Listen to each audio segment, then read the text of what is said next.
A high-rise building in North York, home to hundreds of people, remains completely vacant tonight, 3 days after a fire ravaged 3 floors and killed 1 person. And today, displaced residents were left with more questions than answers as they try to figure out what's next.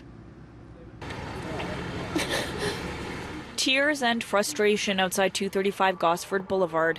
Residents returning home to retrieve belongings, only to be turned away. It's trouble, it's too much. Yeah. And I try to come in here to some clothes, I need some medicine, and they said, no, you have to go. I don't know. Yeah. Nobody cannot answer me when we can get in home. I don't know. It was a horrific scene Friday night, and 3 days after flames engulfed 3 floors of the high-rise, repairs are well underway.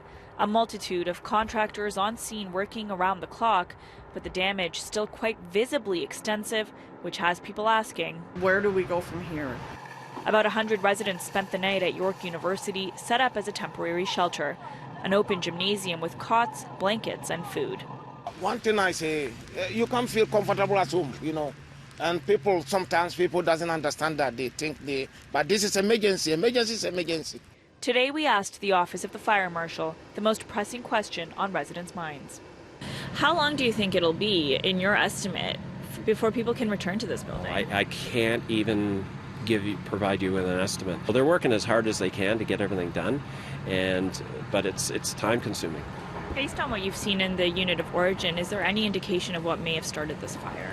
No, not at this point. We're looking at all the possible ignition sources that are there.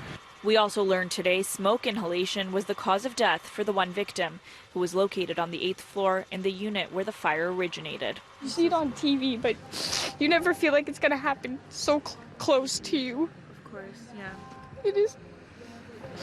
We heard from a number of neighbors throughout the weekend who watched in horror as the victim was trapped on a balcony as a fire grew rapidly around him. To see someone actually in flames and screaming for help, and you're standing there and you can't do anything. Now, this building is privately owned, and ahead on City News, we hear from residents who say they're disappointed by how the property owners have dealt with the situation.